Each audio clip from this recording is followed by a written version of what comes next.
Welcome back, my friends. This is The Hotspot, and you are watching us live on YouTube, Facebook, and KUM TV8. Now, Veterans Day, one of the most cherished days that we have on the calendar as Americans, is Friday, November 11th, and it is a ceremony where we say thank you. We honor those who made the volunteer, the decision to serve, the commitment to serve. They went through the training, sacrificed a lot, and we honor them. And we here at KUM have so much respect and reverence for anyone who has ever worn the uniform. I have two such gentlemen with me now in positions of leadership, and more importantly, proud, do we say former servicemen, Roro Atta and Roy Gamboa? Veterans. Okay, Probably better. Well, because I was gonna, once you serve, I mean, you're always in the service basically, and that goes to something inherent in your character. I mean, if you make the decision and you want to actually, put on the uniform, take up arms, and like if our country is in harm's way and everything, then you guys are like first up. So we're going to talk about the Veterans Day ceremony, but I just wanted to take this opportunity. So we'll start with you, Roro. Can you describe for us, like, what made you want to enlist? Go all the way back to like when you first made that decision. Was it conversation? Was it you were curious? Well, actually, it was pretty interesting because my family, we own a family business. Back in the day, it was called the Chili Store in Windward Hills. Sure. And my Nina, my godmother, Carmen Calvo, came into the store and she was wearing an Army uniform, and I said, why are you wearing an Army uniform? I only know of the Air Force and the Navy that were here at the time. So, I'm in the Guard. I was like, what's that? And so from there, I got more into it, and she introduced me into it and then helped me get into the National Guard here on Guam. So I served 4 years National Guard here as a combat medic, and then I wanted more. I wanted to serve more, so I went active duty in 2001 and retired in 2013. All right, outstanding. And so that's a lot of time to be in. Yeah, so that's kind of how it all happened, and how I became a service member in the military. And so I haven't regretted anything that I've done. I wouldn't change anything that I've done, even with all the pain and issues that go on with our veterans here, and I'd still do it again. Well, certainly the fight continues, and also interesting, Roy Gamboa is with us, and also Roy and Roland both finished their military careers, both in the U.S. Army, both as sergeants.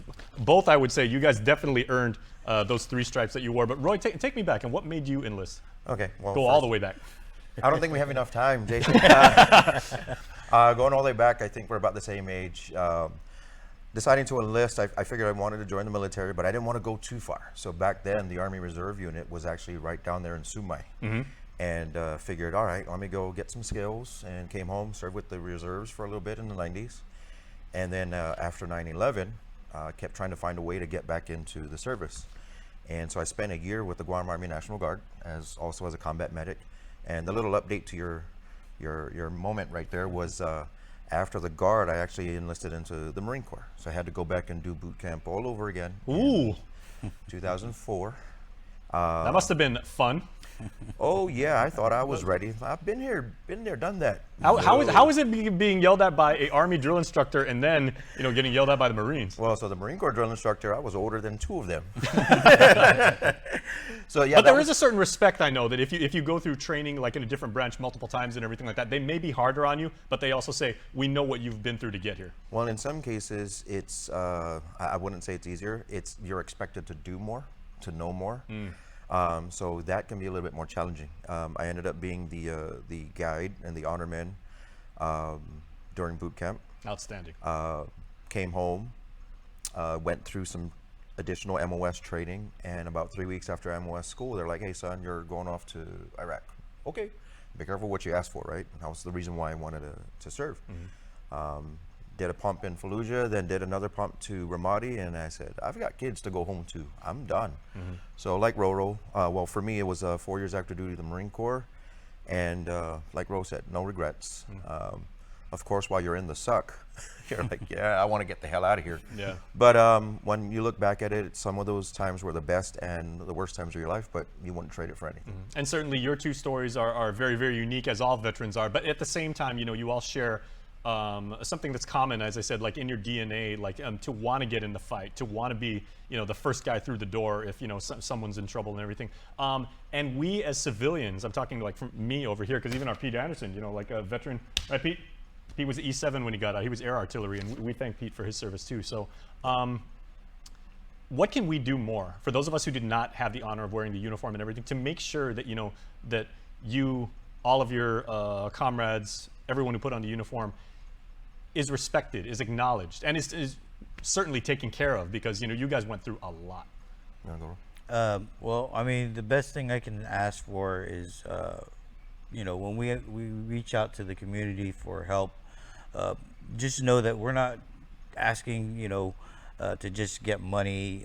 What we do with this money that we do or support is we help other veterans too that need this help, because there are some veterans who got out of the military and never even applied for their the benefits and stuff like that. So what we do is we reach out to some of these veterans who never who even think that they don't even deserve anything, only because of what they might have done in the military. But everyone deserves something. So it's when we reach out to the public, we just ask that you support us. If you see us out there waving for suicide awareness or veteran awareness or anything, honk your horn, give us support, and that's all we ask. Nothing too crazy. I mean, it's the best part is just getting the support that we need from our locals.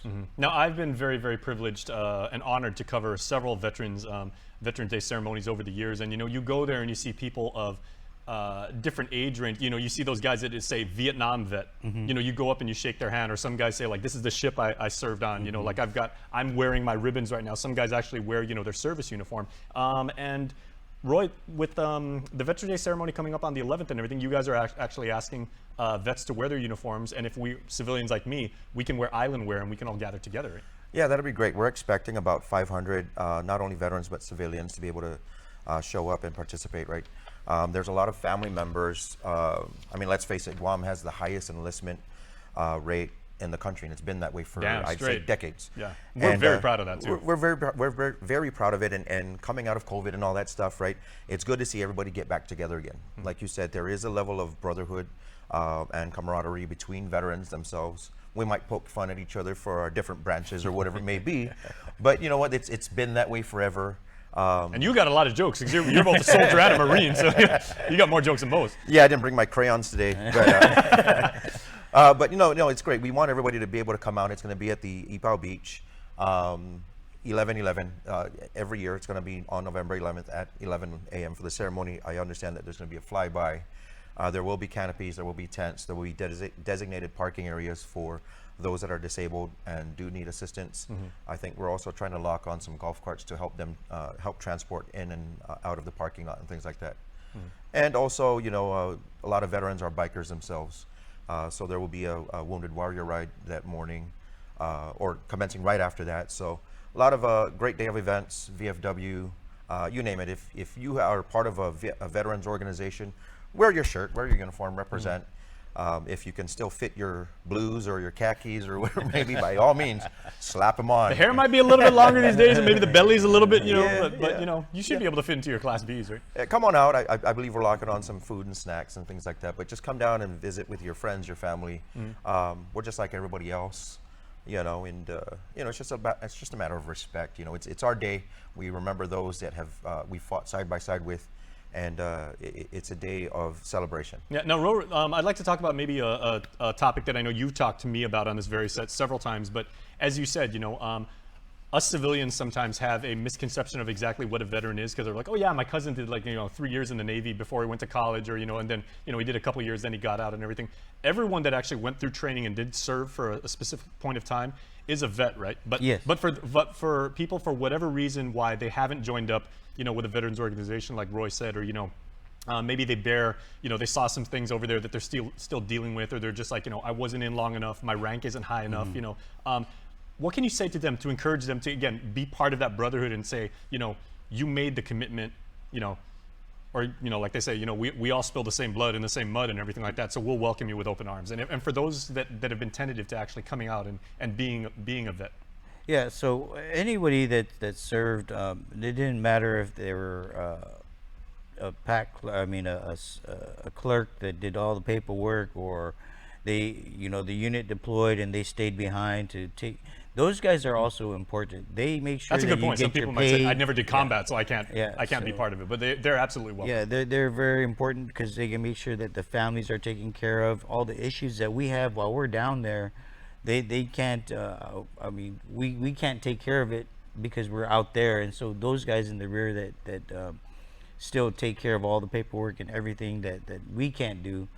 We appreciate that too, and for anybody that served, even if they haven't deployed, they're still a veteran, and no matter what, even if they served, they got out because of medical issues, and they just finished basic, and some people may have during basic hurt their leg or hurt their back to the point where they can't continue service. They're still a veteran. I mean, in my eyes, they're still a veteran. And there's other people that have seen stuff and try not to go out and speak or have problems with going out in public, especially like concerts or big events like that.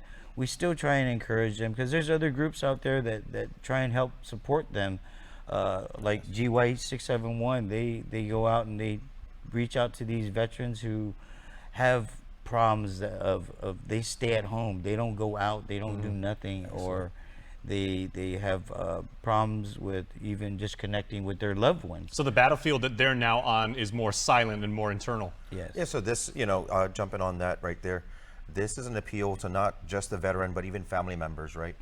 We don't service just the veteran themselves. We also want to make sure that it's a holistic approach. We're home now. And so for me, it took me quite a few years to mentally take the uniform off until my children were saying, Dad, you're a lot meaner. Dad, I'm worried because, you're whatever it may be. And so the best advice I got in the past was, look, hey, Sarn, turn the pride off. You're not fighting anymore. You're home now. You're with friends. You're with family. You're with loved ones. And there's always going to be a sense of bravado, sense of pride that says, no, man, I'm good. I don't need help. But then you find yourself losing your temper a lot faster. You find yourself wanting to drink more, maybe just go isolate a lot more, like Rower was saying. Or destructive. Or be destructive, right? And so it's seeking help is also a sign of strength for anyone that can go and say, hey, man, I recognize I have some issues. I'd like to talk to somebody. The greatest thing is reach out to us at GY6. We're not clinicians. We're not doctors. We're not therapists. We're not there to pick your brain. We're just trying to tell you, hey, man, we've got similar stories. Come talk with us. So we meet every week. The strength in community, and that's what we do here on Guam. Yes, and even the VA is recognizing a lot that peer-to-peer groups are actually a lot more successful with helping veterans take the next step to seek more help. And we do a lot of our services through, connecting people with the resources. We develop unity, camaraderie, and we share a bunch of knowledge, right? So we rucked it there, we're rucking it here. And we've done a lot. We've gone out there, like Roro said, suicide prevention, suicide prevention and PTSD awareness waves. PTSD is a real thing, and if you haven't seen it firsthand, it can be very destructive, not only to the individual themselves, but also to either the workplace or at home and families. Well, Roro and Roy, both of you, and the thousands of Guamanians, like going back generations, that you now represent and that you've stood shoulder to shoulder with and everything. You guys have earned, our respect, our infinite love, and like the work that you guys continue to do and the battles that you continue to fight and everything like that are nothing short of heroic. So thank you again for your time. You're going to be back on Thursday because we're going to talk about the Wounded Warriors. Yes, right? yes. Yeah. Roy will be with me too. Okay, so Roy's going to be there. Go right in. Just stay on the couch. We'll just start recording in a couple days, and We'll switch shirts. there you and go. then we can just Yeah, record well, in we that. got a barbecue pit in the back. And, All right, thank you guys. And again, thank you for your service to both Awesome. of you. No, All right, thank please you. stay tuned. There is much more with Decision 2022 coverage, candidate conversations. Nestor Lecanto sits down with Attorney General Levin Camacho. That is coming up next.